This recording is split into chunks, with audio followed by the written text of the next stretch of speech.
1장의 말씀입니다. 오늘 우리가 주신 마태복음 1장의 말씀 드라마 바이블로 함께 읽어 나가겠습니다. 제1장. 아브라함과 다윗의 자손 예수 그리스도의 계보라.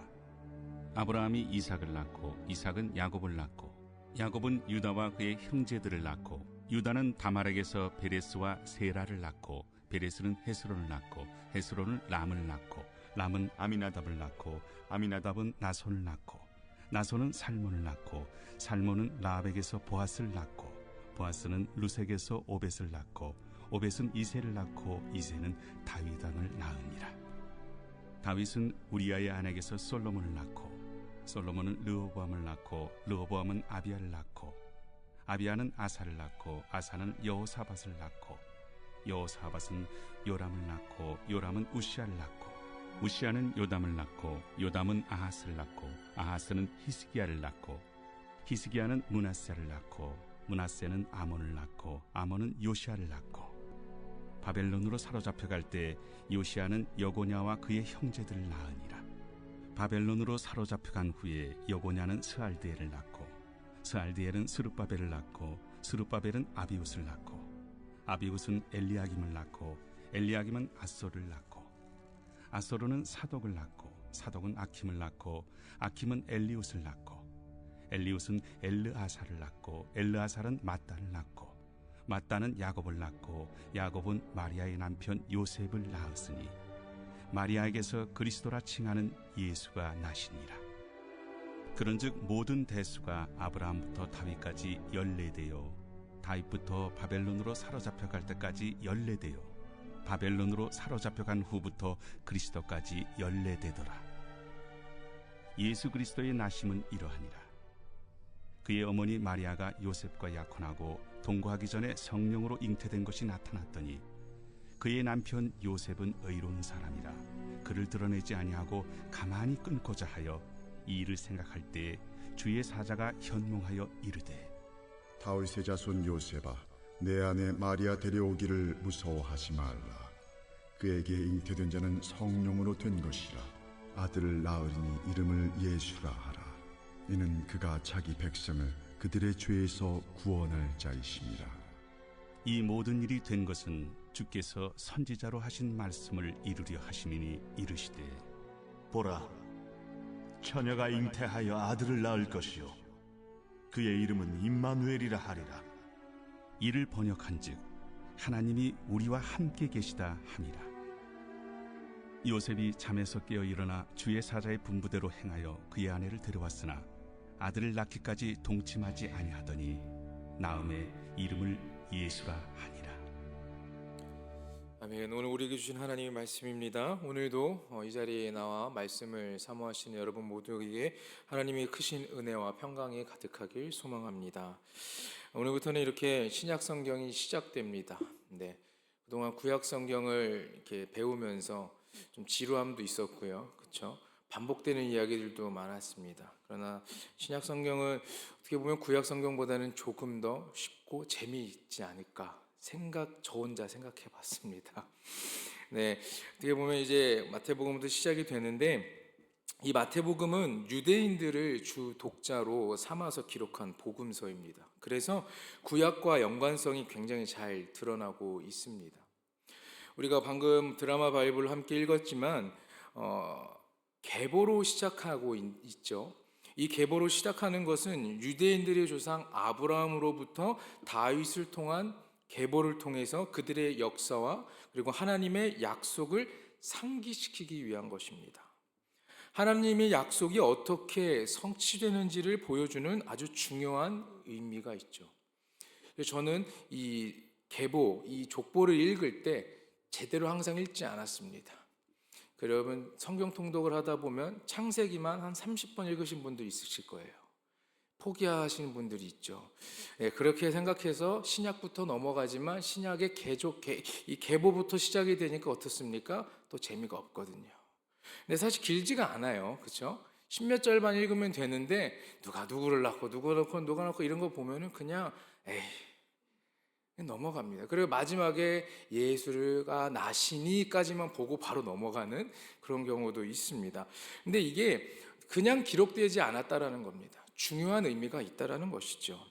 이 신약의 첫 복음서인 마태복음은 계보로 시작됐는데, 이 계보는요, 우리가 함께 읽었지만 총 14대가 3번씩 반복되는 것으로 구성하고 있습니다. 그래서 아브라함과 다윗까지 14대, 그리고 다윗에서 바벨론 포로기까지가 총 또 14대, 그리고 바벨론 포로기에서 그리스도까지 총 14대, 이렇게 14대가 3번씩 반복되는 구조를 가지고 있습니다.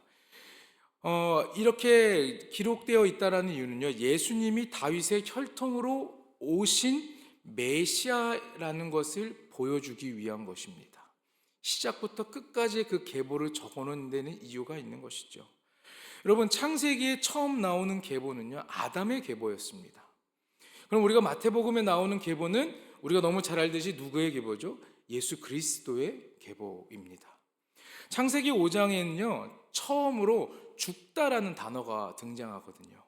하나님은 인간을 만드실 때 결코 죽는 존재로 만들지 않으셨습니다. 인간이 하나님의 명을 어기고 또한 선악을 알게 하는 나무의 열매를 먹어 죽게 되었습니다. 그래서 인간의 범죄 이후에 나오는 첫 계보의 그 족보 안에 죽었더라라는 표현이 반복적으로 나오게 됩니다. 창세기 5장 계보에는요, 죽다라는 단어가 9번이나 8번이나 나오고 있습니다. 그리고 말라기 이후에 400년이라는 중간기를 깨고 예수님은 역사 속으로 성육신하심으로 우리에게 들어오셨습니다. 자, 그로 인해 인간은 사망에서 생명으로 옮겨지게 된 것이죠. 창세기의 계보가 죽다를 반복하다가 끝이 납니다. 자, 그런데 예수님의 계보는 어떻습니까? 나타가 끝납니다. 나타 반복적으로 이어집니다. 이 나타라는 말은 헬라어로 에겐네센인데, 예수님의 계보는요, 이 계보 안에는요, 이 나타라는 단어가 무려 39번이나 사용되었습니다. 아담과 하와로 인해서 죽을 수밖에 없던 존재들이 예수 그리스도로 인해서 하나님 아버지로 인해서 나음을 받은 존재, 그리고 새 생명을 얻은 존재, 사망에서 생명으로 옮겨지게 된 것입니다. 고대 사회 계보에서는요, 여러분, 여성의 이름을 그곳에 기록할 수가 없었습니다. 지금 그렇게 얘기하면 난리가 나겠죠? 근데 고대 사회에서는 그랬어요. 그런데 마태복음 계보에는 어떻습니까? 여성이 등장합니다. 그들은요, 다말, 기생 라합, 이방 여자 룻, 우리아의 아내가 이렇게 등장합니다. 그리고 마리아까지 등장하죠. 그들은요, 유대인이 아니었습니다. 수치스러운 이방인들이었습니다. 그러나 이런 자들을 통해서 구원자인 예수님이 오셨다라는 거예요.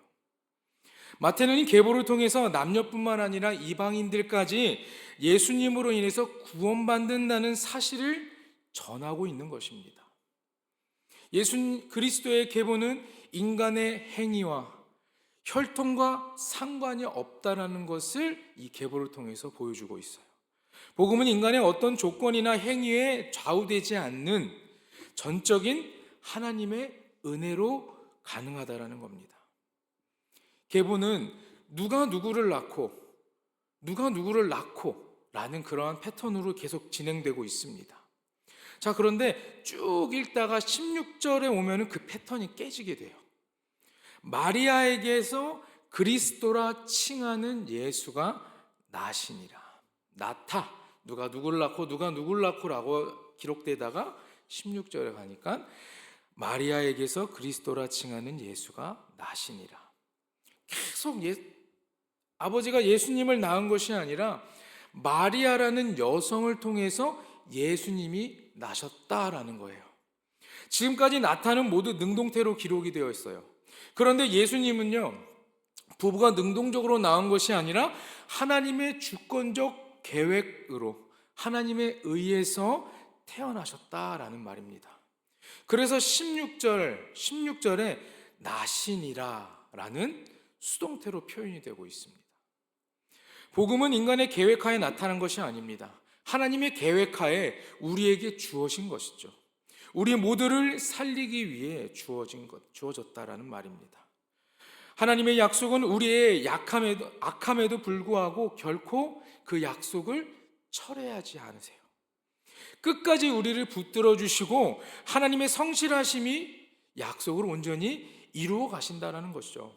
예수 그리스도의 오심은 약속의 성취이며 하나님의 뜻 안에서 온전히 이루어진다는 말입니다. 그러므로 하나님은 우리가 온전히 믿고 신뢰할 수 있는 분임을 여러분이 고백하시길 간절히 부탁드립니다. 하나님을 온전히 신뢰함으로 그 약속을 이루어 가시는 그분의 은혜를 누리는 여러분 모두가 되기를 간절히 소망합니다. 18절부터 19절의 말씀에서 보면 예수 그리스도가 어떻게 오셨는지에 대해서 설명하고 있습니다. 아브라함과 다윗의 약속을 통해서 예정된 메시아였지만 그의 오심은요 너무나도 조용했습니다. 보잘것없어 보이기까지 했습니다. 게다가 영적으로는요 어떻습니까? 성령의 잉태였습니다. 성령의 잉태였지만 사람들의 눈에는요 그저 부정하게 보일 수밖에 없는 임신이었어요.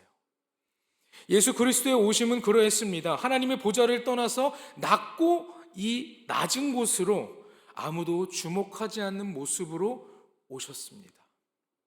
마태는 요셉이라는 그 인물을 의로운 사람이라고 평가하고 있는데 그는 처녀가 임신한 사실이 알려질 경우에 어떠한 일이 벌어질지를 알았습니다. 그래서 이 상황을 아주 조용히 해결하려고 했습니다.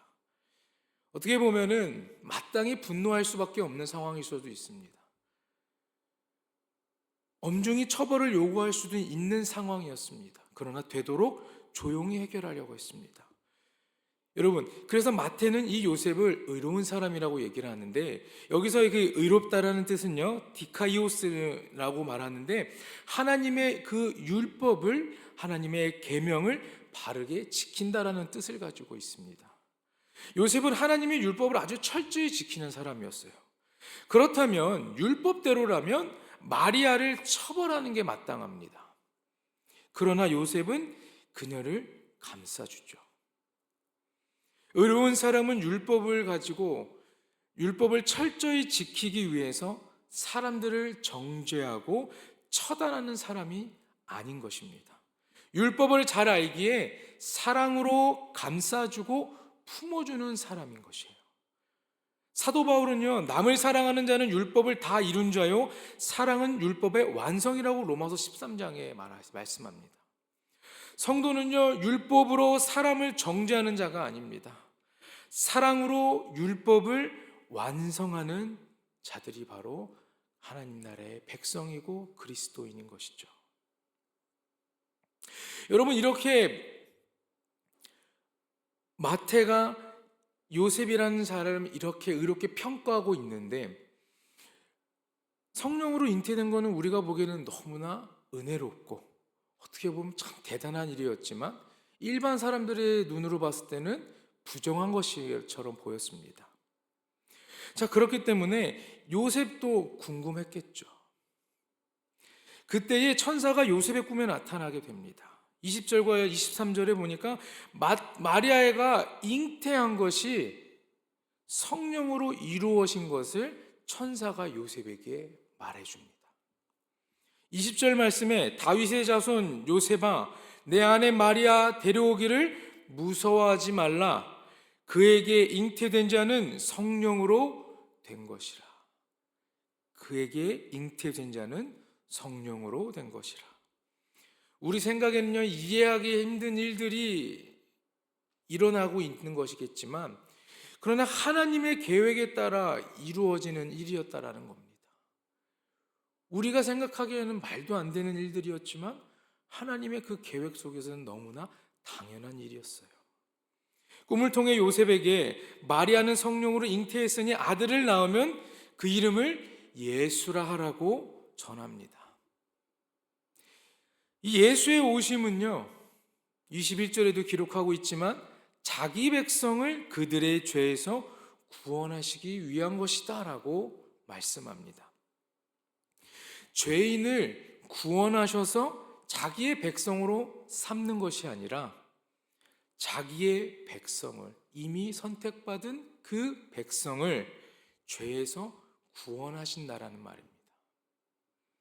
예수 그리스도의 오심은 어느 것 하나 우연히 이루어진 것이 없습니다. 하나님의 철저한 섭리하에 이루어진 것이죠. 구약에서 모든 예언은 예수 그리스도를 향하고 있습니다. 예수 그리스도의 오심은 하나님의 말씀이 반드시 이루어진다는 확실한 증거가 되는 것이죠. 여러분, 1세대 유대인들은요, 구원자 메시아를 기다리고 있었습니다. 그 구원자가 와서 자신들을 로마의 속박에서 해방시켜 주리라는 그런 믿음과 그런 마음을 가지고 있었어요. 그리고 그 구원자는 많은 유대인이 하나님께 돌이킨 후에 오신다라고 확신했습니다. 그러나 전혀 그렇지 않았습니다. 예수님은 사람들이, 그 백성들이 아직 죄인 되었을 때 오셨다라고 로마서 5장 8절에 기록하고 있어요. 다윗 왕조는요, 남유다의 멸망으로 함께 막을 내립니다.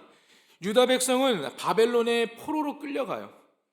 그 이후에는 예수님 오시기까지 메대와 바사, 헬라 제국, 그리고 로마 제국이 세상을 지배합니다. 이렇게 오랜 고난의 시간이 지나도 유대인들은 자신의 죄를 회개하지 않았습니다. 우리가 함께 구약성경 예언서의 말씀을 배우면서 우리가 많이 들었던 이야기죠. 많은 선지자들과 예언자들은 하나님께 돌아가기를 계속 이야기했지만 백성들은 그 말을 듣고 순종하지 않았죠. 하나님께 돌아가지 않았다라는 말이에요. 갈수록 그들은 더 악해졌습니다. 더 하나님이 하지 말라는 일만 더 찾아서 하는 그런 악을 행하였습니다. 여전히 그들은 죄인이었어요. 그런 상황에서 마침내 죄인된 백성을 구원하실 누가 오셨다고요? 예수 그리스도께서 오신 것입니다. 그분은 우리와 함께 하시는 하나님이십니다. 성도는 죄인을 구원하시기 위해 오신 예수 그리스도의 대속의 은혜로 구원받는 것입니다. 마지막 이제 24절과 25절의 말씀을 보면 도저히 이해하기 힘든 말씀이었지만 요셉이 순종하는 이야기가 담겨 있습니다. 순종하기 위해서 그는요, 아주 큰 부담감을 감당해야 했을 것입니다. 하나님은 예수 그리스도의 탄생의 과정에서 요셉의 아주 담대한 순종을 귀하게 사용하셨어요. 예수님이 다윗의 후손 요셉의 아들로 태어나게 하심으로 구약의 예언을 이루고 있습니다. 그 약속을 성취해 가고 계십니다. 그로 인해 구원받은 우리는요, 그 은혜에 늘 감사할 수 있어야 하고 예수 그리스도를 전하며 살아가야 하는 것입니다. 하나님의 말씀이 이루어지기까지 잠잠히 기다리는 것, 그것이 바로 성도가 따라야 할 귀한 모습인 것입니다. 사랑하는 여러분, 예수님은 우리를 죄에서 구원하신 구원자이십니다. 이미 택함받은 우리가 죄를 짓고 있으니 그 죄에서 구원하시기 위해 이 땅에 오셨습니다. 우리가 구원받았으니 먼저 구원받은 우리가 이 복음을 전하는 그런 사명에 충성을 다할 수 있어야 합니다. 예수님을 보내신 하나님의 그 사랑을 날마다 기억하며 감사하는 삶을 살아야 합니다. 그리고 하나님의 말씀에 순종함으로 그 사랑에 반응하시는 여러분 모두가 되기를 소망합니다. 우리를 구원하시고 우리와 언제나 함께 하시는 그 하나님을 믿고 거룩한 자녀로 살아가시는 여러분 되기를 간절히 바랍니다. 우리가 함께 말씀을 듣기 전에 찬양을 두 곡을 불렀습니다. 함께 찬양했던 이 찬송가의 가사들처럼 길이요 진리요 생명이신 그 예수님을 따르며 그 예수님만 따르며 예수님과 동행하면 어디를 가든지 두려움도 없고 외로움도 없고 또한 겁낼 것도 없게 된다라는 겁니다. 그리고 어두운 밤은 지나가고 우리의 삶에 환한 빛이 비추게 될 것입니다. 사랑하는 모든 성도님들이 옳은 길이신 그 예수님을 따르며 동행함의 은혜를 경험하게 되기를 간절히 소망합니다. 이 마태복음에 나오는 이 계보가 그저 누가 누구를 낳고가 아니라 예수 그리스도의 나심을 이야기하기 위한, 그래서 그렇게 기록된 거라는 걸 기억하시고, 이 마태복음부터 시작되는 신약 성경을 통하여서 구원자이신 그 예수 그리스도의 이야기, 그리고 또한 우리에게 직접적으로 말씀하시는 그 하나님의 크신 음성들을 들으며 여러분들이 또한 은혜 받는 귀한 시간 되길 간절히 소망합니다. 기도하겠습니다. 사랑해 주님, 오늘도 이 자리를 지키는 귀한 하나님의 백성들의 삶을 지켜주시옵소서. 죄를 범하며 살아가는 우리를 위해 이 땅에 오신 그 예수님, 그 사랑에 감사하며 또한 예수님을 우리의 참 구원자로, 구주로 모시고 살아가는 우리가 되게 하여 주시옵소서. 그리고 그의 이름을 높이며 영광 돌리는 삶이 되기를 원합니다. 우리의 나약함과 연약함을 내려놓고 또한 죄를 범하는 그런 마음, 그런 행동들을 회개할 줄 아는 자가 되게 하여 주시고, 구약에서부터 예언되었던 그 사랑을, 그 약속을 지키시는 놀라운 하나님의 섭리를 다시 한번 감사하며 그 감사를 고백하며 우리 모두가 주님 앞에 한 걸음 한 걸음 나아가고 예배하는 자가 될 수 있도록 주님 함께하여 주시옵소서. 오늘 이 아침도 드려진 예물이 있습니다. 속회 예배의 헌금, 1,000번제의 헌금, 그리고 11조의 헌금이 있습니다. 드려진 예물들을 기억하여 주시고 하나님이 드린 손길마다 하나님께서 허락하신 크신 은혜와 평안이 가득할 수 있도록 주님 동행하여 주시옵소서. 옳은 길 예수님만 따르길 원합니다. 참된 길인 그 예수만 따르길 소망하오니 그의 선하심을 담고 따라가는 우리가 되어서 이 세상에 우리를 힘들게 하고 상처 입히는 그런 악한 존재들 가운데 그러한 영적인 전쟁에서 승리하고 살아가는 귀한 불꽃교회 모든 성도들이 될 수 있도록 주님 함께하여 주시옵소서. 감사드리며 이 모든 말씀 우리를 구원하신 예수 그리스도의 이름으로 기도합니다. 아멘.